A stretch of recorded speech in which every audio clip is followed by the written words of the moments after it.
Good morning, respected teachers, mentors, guests, proud parents, and beloved students. Welcome to the students' individual presentation for Year 9 Culminating Project. And thank you for coming today. First and foremost, let me introduce myself. I am Ibu Mita, and I will be your moderator for this session. After going through the journey of middle school for the past 3 years, all Year 9 students will go through a culminating project, a mandatory project from Cikal and as a requirement to graduate. This project also is a medium for students to demonstrate the Cikal competencies that have developed throughout the years. They choose a specific issue, investigated the needs in the community, then propose an action plan in order to solve the issue. Today, they will present their journey from almost 1 year in doing this project. So, before we begin the individual students' presentations, let me give you a picture of what to expect for the next hour to hour. We have a few students here of Year 9 that will present their culminating project. Each student will have a maximum of 8 minutes. And after all the presenters are done, we will open a question and answer session. The audiences are more than welcome to ask questions to the presenters during the Q&A session using chat rooms. This year's theme for the project is Through Small Actions, Everyone Makes an Impact, aiming to achieve their targeted competencies and dimensions. We see this culminating project as one of the ways to elevate the students' creativity by solving issues that they present in their CP. Okay, I think that is enough to briefly explain about the culminating project. Now let's get on to the presentation part. On the third session today, we have Cesar Kafi Ido Haka, Darrel Keane Norma Leandro, Sophie Adelita Wibowo, Khalisha Mahira Suryadani, and Hanami Atalia Sudar. So please give a warm welcome to our first presenter today. Please welcome Kafi. Thank you, moderator. Hi everyone, my name is Kaisar Kafi Doka. I'm from Year 9A, and my culminating project is about ecoenzyme. Ecoenzymes are the result of the fermentation of organic waste such as fruits and vegetable waste with brown sugar and molasses and water with the help of selective microorganisms from the fungal and bacterial groups. Issue. Many people don't know that organic waste can be used to reduce waste. My goal is to reduce waste that is thrown away in vain that can actually be utilized. Research, read some articles and interview with some people. Taking action, educate people about ecoenzymes at MTS Subono Mantufani. Scale dimension, innovative. Why innovative? Because organic waste was previously only used for compost, for handicraft, and also for the manufacture of biogas. Currently, there is a recent innovation where organic waste can be used as ecoenzyme, where ecoenzymes can be used both in the household, agriculture, animal husbandry, and industrial fields.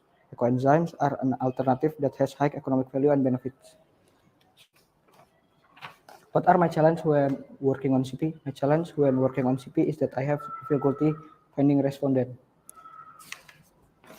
Thank you very much for listening.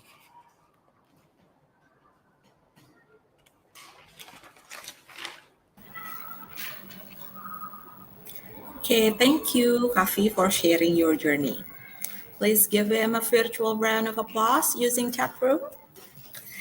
And moving on to the next presenter, please welcome Darrel.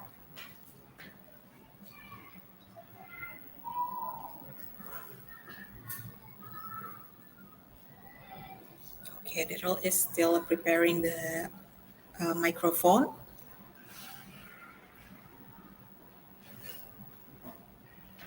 Okay, Darrel, the stage is yours. Thank you, moderator, Miss Mita. And hello, my name is Darrel, and today I'll be explaining about my community project.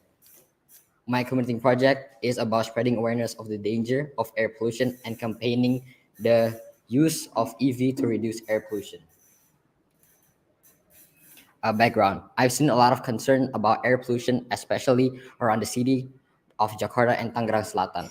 And I also noticed that it is mostly comes from the transportation that we use every day.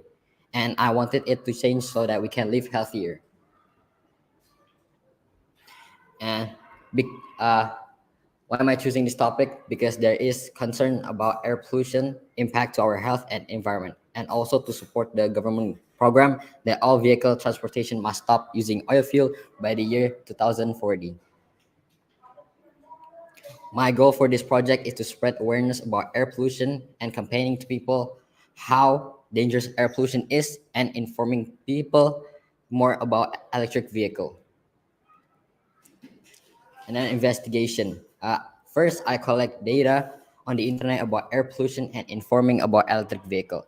And I did a survey to my school and then analyze and research more of the results of the survey. Second, I search for experts that can help me and interview them about electric vehicle. Next. What are the causes of air pollution?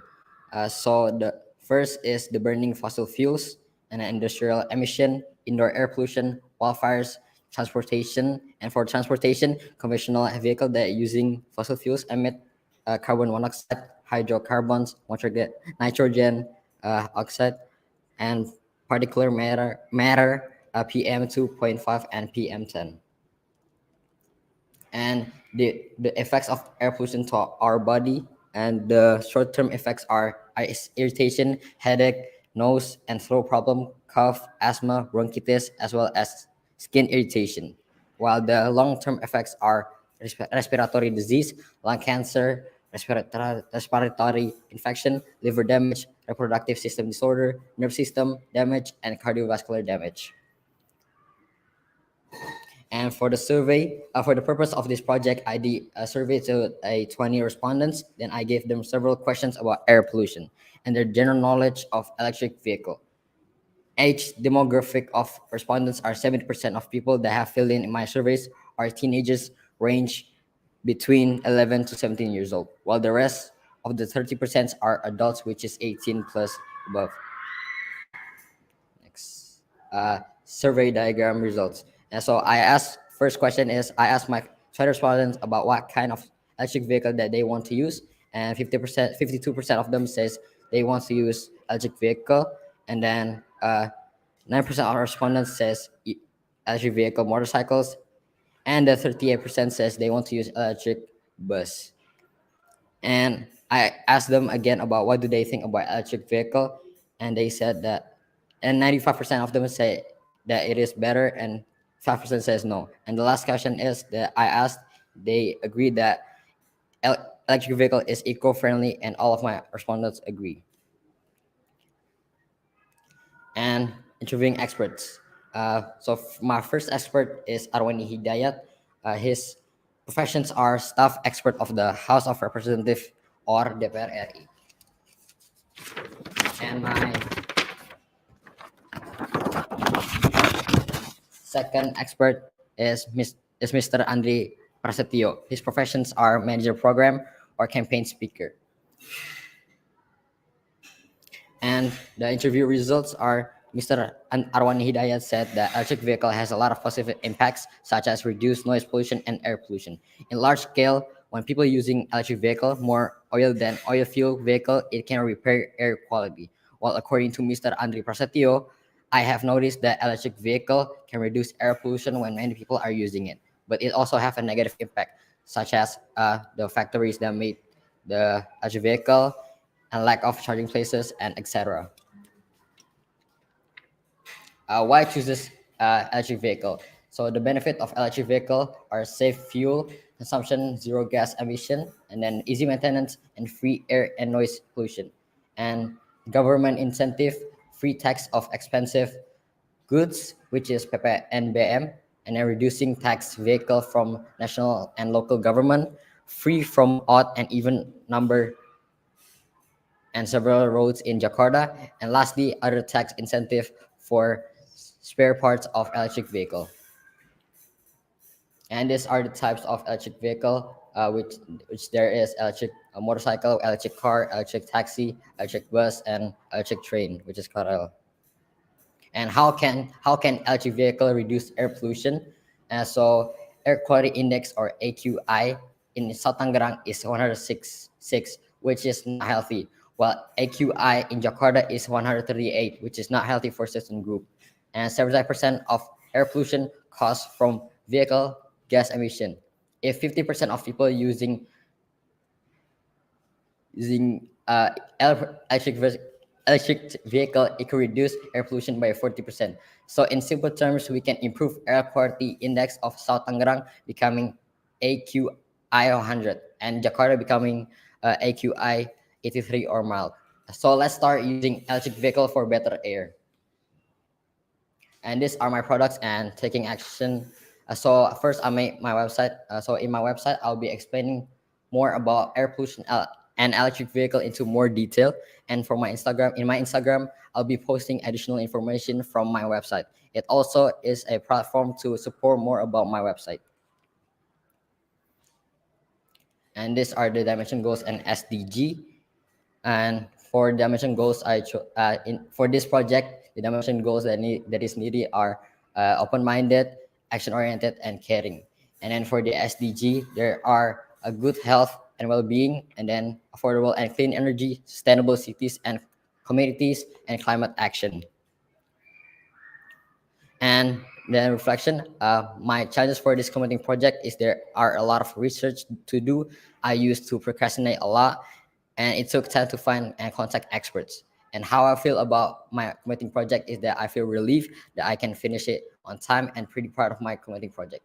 And if I can redo my committing project, I don't think there is something significantly that I would change. But if I have more time, I will use it to make my Instagram more interesting and informative.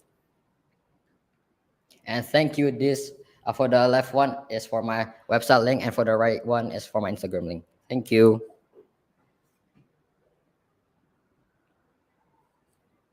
Thank you, Darrell, for sharing your journey. Please give him a virtual round of applause using chat group. So now let's moving on to the next presenter. Let's welcome Adele. Moderator. Hello everyone, my name is Sophie Adelita from year 9B. Welcome to my CP talk where I'll be presenting my culminating project called the Ruin Project. The story began when I visited Japan.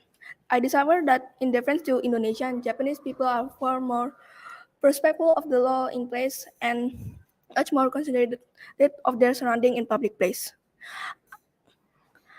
I noticed that there's still a lot of Indonesian who still don't know or even care about the rules in public setting, as evidenced by the way people rush enter the elevator while those already inside are having trouble exiting due to absence of many people, the way people in hurry encounter delay when using the escalator due to people standing in both sides, and several other examples.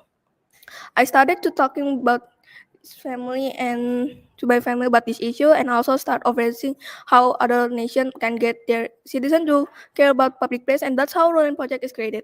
The goals of the Ruling Project is to make Indonesian citizens, far more specifically teenagers, to realize to make people realize how important the manners and ethics in public place. For the Sustainable Development Goal, I chose Goal 11, Sustainable City and Communities, because one of their targets is to provide universal access to safe, inclusive, accessible, and green for public places. For the Cikal dimension and competency focus, I chose skillful and effective learner. And for the competency, I chose impactful leading because I spread awareness about public environment issue in Indonesia. Intelligent because I have to research what is problem maker, learn what the impact is, and find out what's the solution is.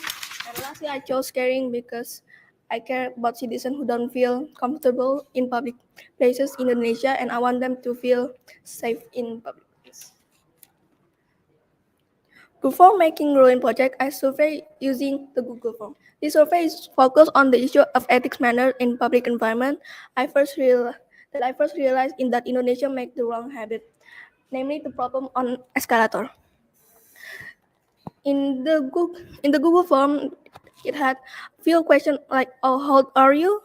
and um, what what's how they know about escalator ethics manners, and are there any other uncomfortable incident that you have experienced in public place. In addition to make survey, I also interviewed a legal expert, Katia.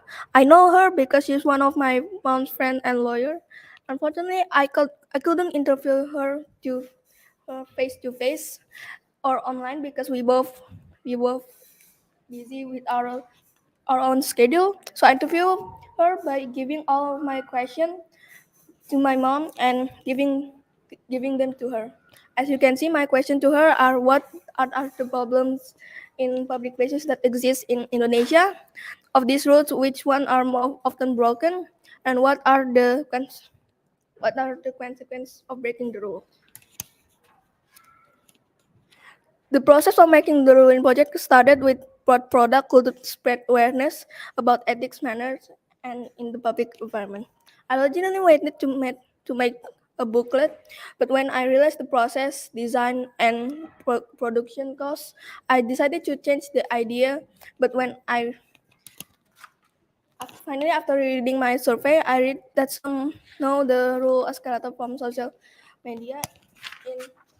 In the end, I chose my product to be social media campaign on Instagram because it can be accessed by almost everyone. The second step is what the problem I wanted to discuss in my social media campaign. I'll start by collecting all the problem which one were more important and often forgotten. The problem I took for my social media were escalator manners, ev- evaluator and trend manners combined because they have the same problem and solution. Misuse of priority seat, zebra crossing problem, and long queues during boarding time in the airport. The third step is to start researching of this problem. I put the summary and source in Google Docs to do further research. The fourth step was the name and design. I I started combining words into one.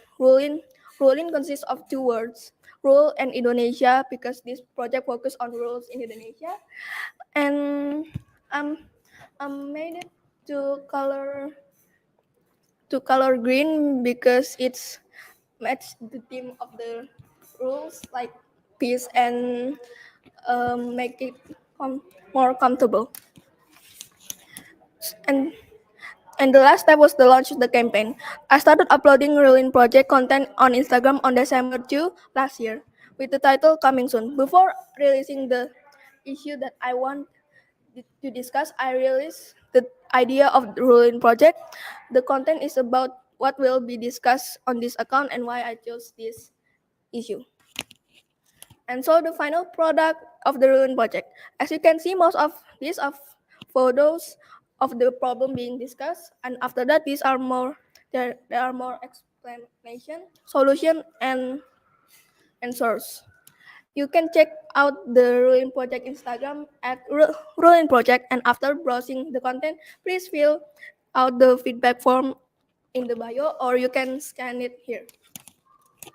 The challenge thing, the challenging about creating ruling project is that since there's a little to discuss this issue, I struggle to find source and that concern with ethical issue and manners in the public place.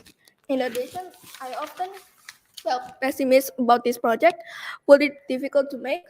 Does anyone understand that what I'm talking about? Would anyone want to change their bad habit? There was even consideration to change the idea. And if I could back in time, I would change my design to be a little more informal, to be easy understood by everyone. In the end, I'm proud that I managed to make the what I always wanted to since I was a kid, making people realize how important ethics, rule, and manners in public environment. And we we come to the end of my presentation. If you have any question, please fill it in the comment box. Thank you for listening.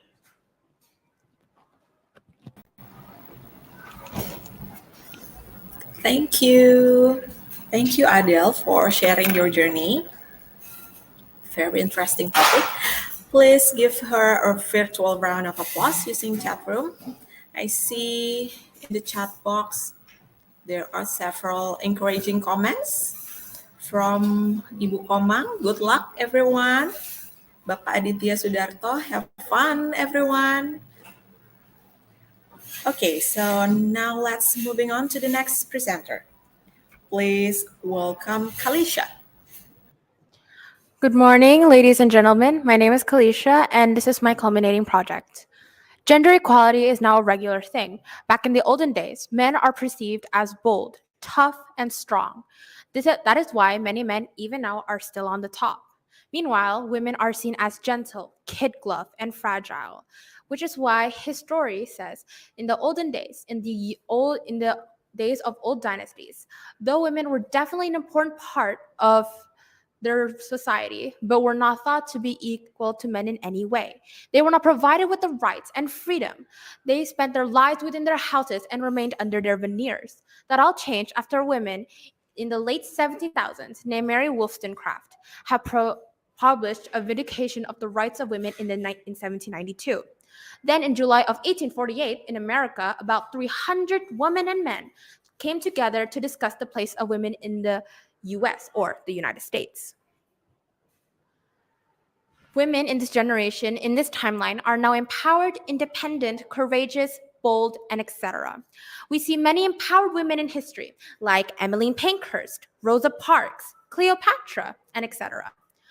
Due to these women, girls grow up to be more independent occasionally. Men are now treated that sometimes they don't need to be tough to be a man. That is in some first world country. How about a third world country? How about Indonesia? Let us see. The history of feminism in Indonesia. Of course, there's the first feminist in Indonesia. Even a holiday is made because of her achievement. Raden Ayu Kartini, or Ibu Kartini, has inspired many women in Indonesia. She has inspired me as well. Her achievement and her courage and confidence made girls and women in Indonesia independent. Then after her achievement, lots of women have become courageous, confident, independent. Her achievement was to bring rights to women and men in Indonesia and bring women to school. That's why many women now have education like men. That is why she's my role model. But sadly, not all women were courageous and bold. Some women are into the idea of patriarchy, and I respect that. But some are forced by the patriarchy. I don't like the idea of being told around just because I'm a girl. I also felt that some of my friends that are men don't need to be tough to be a man. That's why I decided to make this my culminating project. Once again, my name is Khalisha. I'm from Year 9A, and this is my project, Women Are Human. My SMART goals. Specifically, I want to reach out to people that have been mistreated because of their gender. I want to bring a little bit of peace to society. I want to create a painting that represents about it. I want to do it to create less toxic trade in society. Measurements. I will be keeping a document about the work and research I have done. I know when my plan become foolproof, I don't think it takes too much time or money to do this project. And I think for me to have a good plan and strategies is to put effort in it. Achievable. I believe thinking outside the box for planning and then doing some research for asking our help. And lastly, is to organize each piece of information I got. Brainstorming ideas, researching the meaning of gender equality, the example of gender equality practice, etc. Make a survey about people who experience or checking to understand the topic, and prototyping the product and launch. Realistically, this goal is important to me because I have seen many women fight for just a place in society, to fit in, because they have been misjudged for generations, centuries, and decades, even now. Time bound. I'm planning to start by the end of August because I need to plan it out. I will reach out my goal by the middle of October. My deadlines are in December because it will need to be finished and ready before that, and January, artwork or painting has been finished. This is my sustainable development goals. I chose number 5 for gender equality because my topic is about women empowerment and gender equality. I want to do this to create an equalness to both men and women, whether they want to do something they want to do, they don't need to be judged because of their gender. Cikal competencies: caring, innovative, and reflective. I care for those women and men who want to be themselves. I don't care if they are just because of their gender, they become judged because of what they want to do. Innovative, I want to speak about other people's stories and my story as well. And reflective, I want to reflect on my actions to do this topic. My research and survey. For my survey, I did a survey questions, Google form, like what is your age, have you been mistrusted by your gender, and have you been harassed or some, etc. I also did many questions, but apparently those are private matters because I don't want to leak people's private lives. Next, I did my guest speaker. This is my research with guest speaker. I interview a student that is currently studying law. Her name is Bella, but I call her Kabela. We discussed about cases of women and situations in Indonesia, and she's currently studying law. And I asked her questions like who inspired her, what makes her feel like she needs to learn about this topic, and etc. The Q&As are like this. This is basically the normal, this is what I focused on. This is about gender equality, she said, and there are many cases, 100,000 cases. 4,000 have been in one topic and lots of more. Continue. And why I chose this topic is because I chose the topic I introduced it at a young age, and I realized that I relate to this topic more and more. And the challenges I face is because everything was perfect, but everything went downhill because of my life, which was why I got non-motivation left. But I managed to motivate myself to thinking about my future and my studies and who I want to become in the future. My final product is that I made paintings. Each of them represent what I felt as a woman, and each of them were towards audiences that felt the same way as I did. And the last one is a portrait of a human that represents gender equality, a women and women empowerment. It represents the humans should be, instead of hating at one another, we should combine as humans. We as humans all have one thing in common. We want to be accepted by other people. That is what makes us human. That is what makes us happy. That would be all. Thank you for your support and time.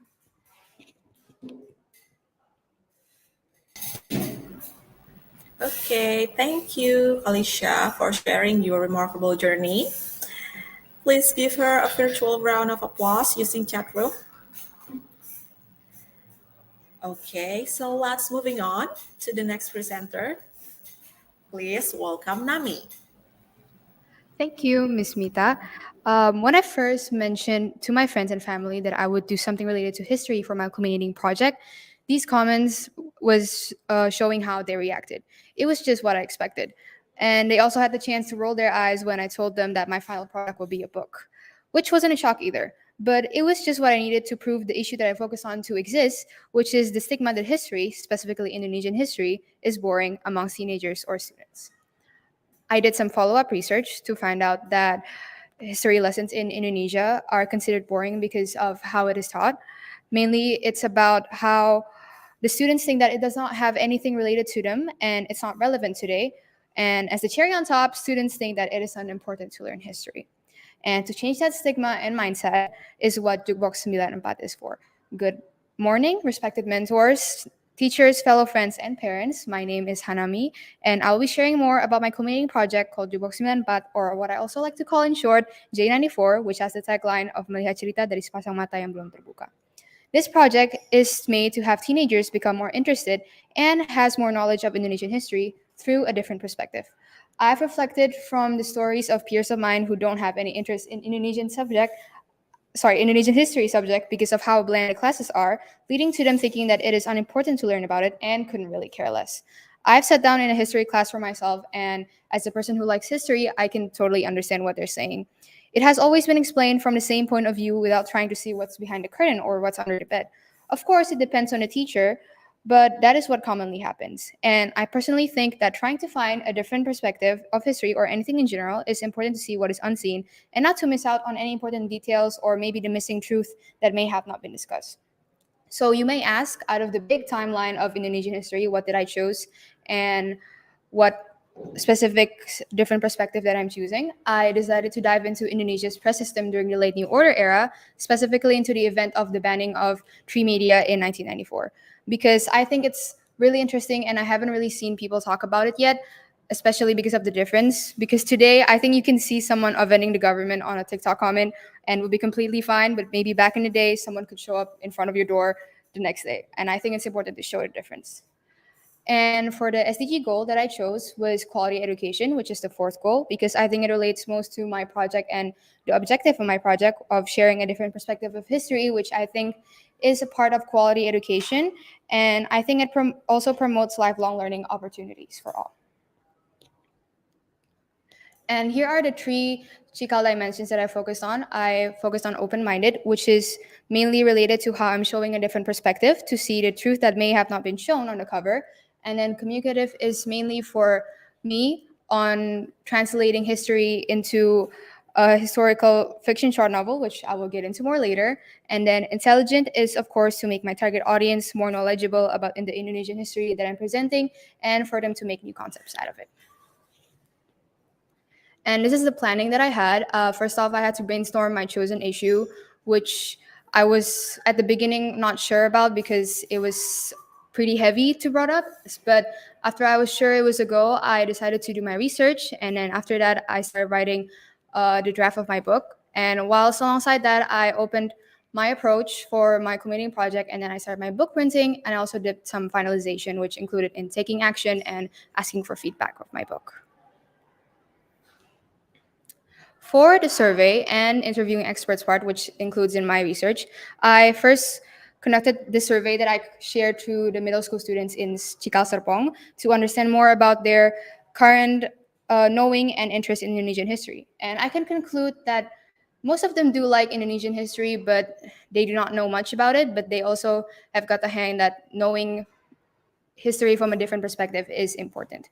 I also interviewed Mr. Asep Kambali, who is a historian, to understand more about the difference between the press system in Indonesia today and back in the New Order era, and also Mr. Arizul Kifi, who is a senior Tempo journalist, to understand about the detail of historical event that I am diving into. And of course, I did some online research by myself and also some book reading to also get into more about the detail of what happened to know that what I'm going to write in my book. And as for the approach, I made an Instagram account to first introduce my community project and promote my book pre-order, and also which then became into selling the book. Then I also did my action taking, which is introducing my project to the students at MTS Subono Mantofani, which is a community outside of Cikal, but it is still in the same age range of my target audience.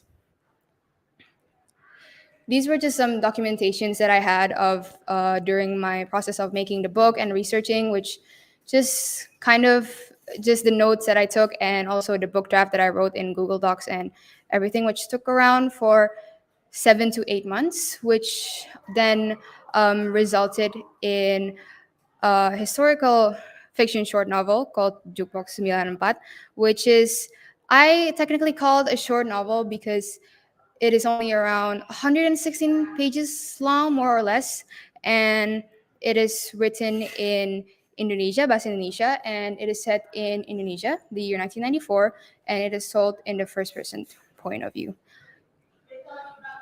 And I took around 3 to 5 months to to write it, and you can read the synopsis, but technically, Jukebox 94 is a diary of a journalist that lives in the New Order, and she tells everything about her life there, her career, about her love life perhaps, and then her struggle, trying to figure out the past and everything all together.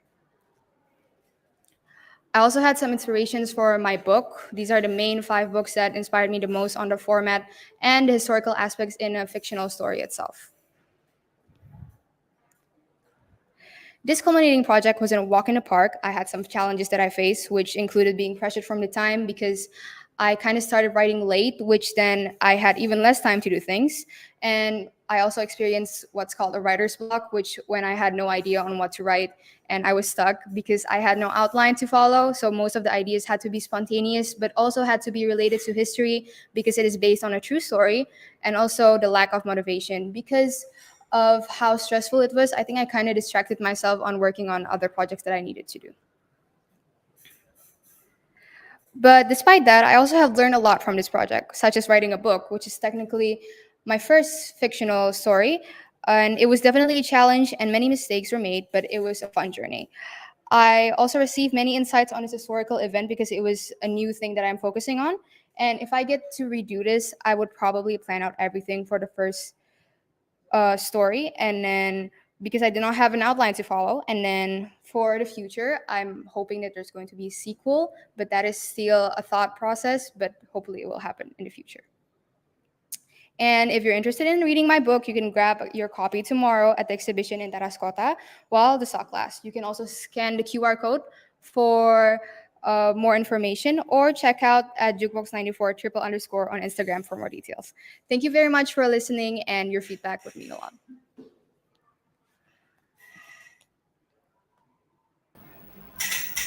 Okay, thank you very much, Nami, for sharing your journey. Please give her a virtual round of applause using chat room. I can see here in the chat room there are several encouragement from the audiences. Thank you. From Ibu Yanti, Ibu Komang, thank you very much. Okay, with that, all of the presenters have done presenting their journey. So next up, I would like to invite audiences to ask questions to the presenters. Now let's begin the Q&A session. Okay, audiences, please feel free to ask the presenters and write it on the chat room. Okay, so here's a question from Ibu Dewi Sulistia. Thank you, Ibu Dewi Sulistia. The question is, how do you guys feel about doing your CP? Bagaimana perasaannya teman-teman ketika melakukan culminating project?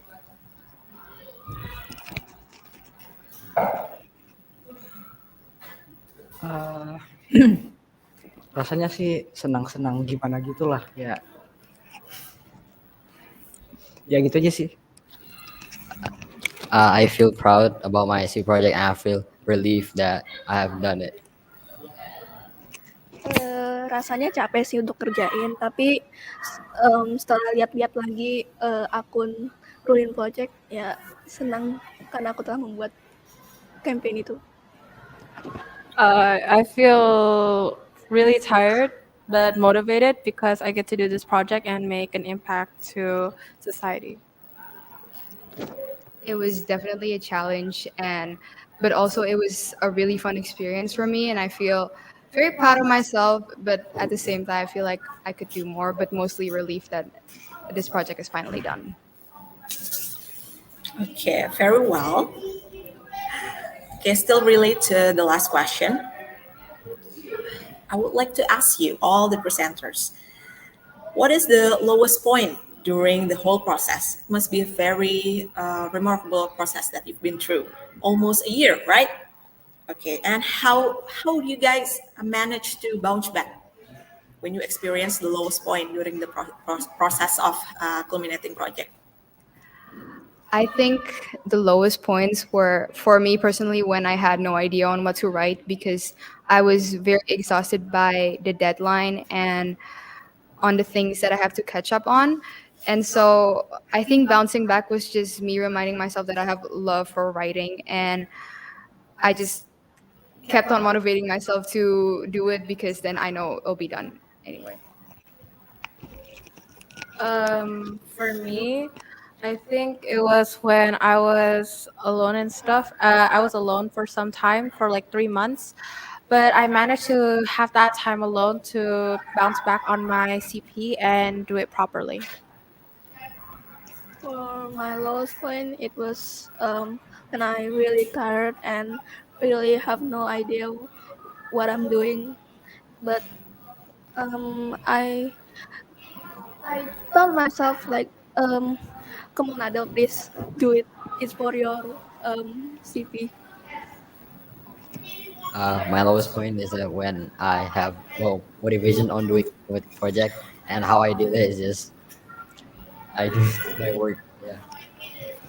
Yang sebel tuh kayak kalau nyari orang di interview gitu kan nyarinya susah tuh, nggak susah ya terus.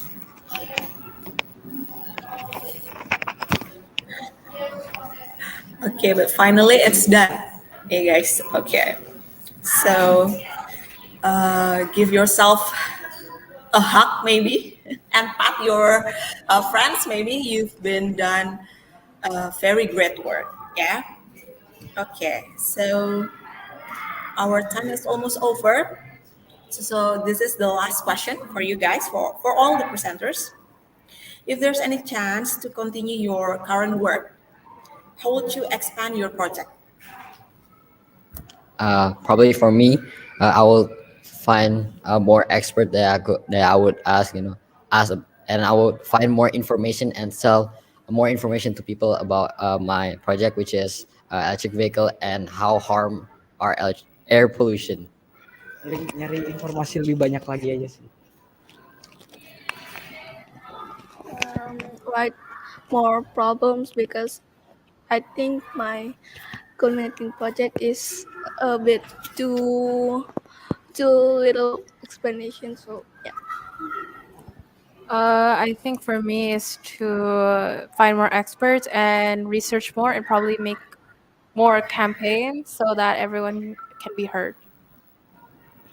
I also personally think I could use more insights from experts because I think I really needed more on the information of the background and everything. And I think if can pursue this further, maybe probably publish the book on libraries and yeah. Okay, guys. Okay, thank you so much for all the presenters. Congratulations once more. So, right, thank you for all the questions and feedback given for the presenters. It's very delightful to see such impactful and powerful projects of all presenters during CP presentations. So let's give all the presenters today another virtual round of applause and words of encouragement for their achievement. It's been almost a year. Okay, I can see, the comment can wait for the exhibition. Okay. I would like to remind you all that the CP Talk will continue on another session. Please check the YouTube channel of Sekolah Cikal Official for other talks. The Culminating Project event doesn't stop today, so we hope to see you all again later tomorrow because there will be an exhibition with all the Year 9 students at 10 a.m. in the morning. So lastly, I would like to say thank you so much to all the audience here today, the mentors, the fellow students, proud parents, and also respected guests. Thank you for having me as your host. Good morning and see you in the exhibition. Bye-bye.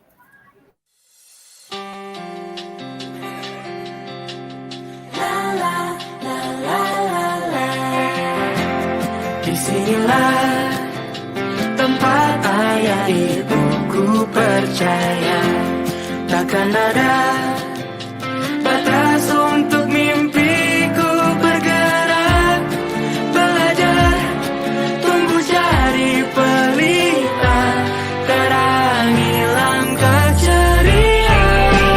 Tempat aku membuka mata, mengenal indahnya dunia, melangkah bersama,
menjadi bahagia. Ajak hati belajar merdeka.